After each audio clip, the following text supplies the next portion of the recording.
అస్మద్గురుభ్యో నమః. చాలా వరకు మనం ఎవరైనా ఏదైనా వస్తువు ఇస్తే అది ఫ్రీగా ఇస్తే మనకి చాలా సంతోషం కదా.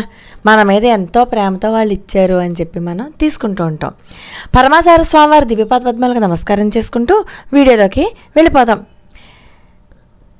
ఫారెస్ట్ ఆఫీస్ వన సంరక్షణ శాఖలో పనిచేసే ఒక ఉన్నతాధికారి పరమాచార్య స్వామి వారికి చాలా ఎక్కువ భక్తులు.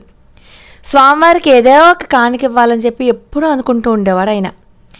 స్వామివారి దర్శనానికి ఒకసారి వచ్చినప్పుడు ఆయన మహాస్వామివారితో అంటారు, పెరియవా మాకు గంధపు చెక్కలు తేనె లభిస్తాయి, మీరు కనుక అనుమతించారంటే ఈసారి వచ్చినప్పుడు అవి మీకు తీసుకొని వచ్చి సమర్పించుకుంటాను పెరియవా, చంద్రమౌళీశ్వర స్వామివారి యొక్క పూజకి ఉపయోగించుకోవచ్చు అని చెప్తాడు ఆ అధికారి.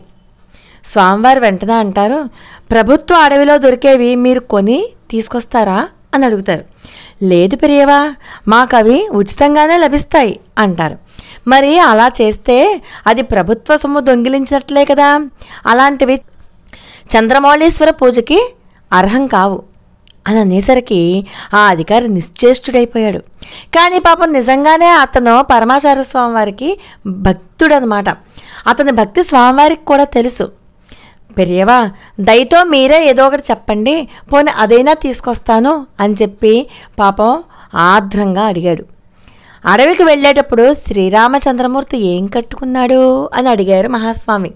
నారచీరలు ధరించాడు అని చెప్పి చెప్తారు ఆ అధికారి.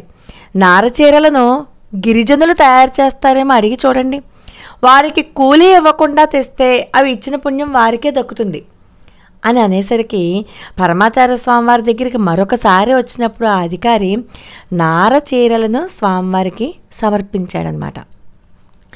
డెరమిట్రియన్ అనే ఆంగ్లేయ భక్తునికి ఆయన తెచ్చినటువంటి నారచీరల్లో ఒక నారచీర స్వామివారు బహూకరించారు. స్వామివారి యొక్క ప్రతి చర్యలో కూడా ధర్మసూక్ష్మం ఉంటుంది.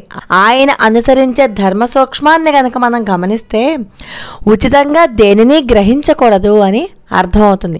ఎవరి శ్రమనే కూడా మనం దోచుకోకూడదు, ఉచితంగా తీసుకోకూడదు అని అర్థమవుతుందన్నమాట.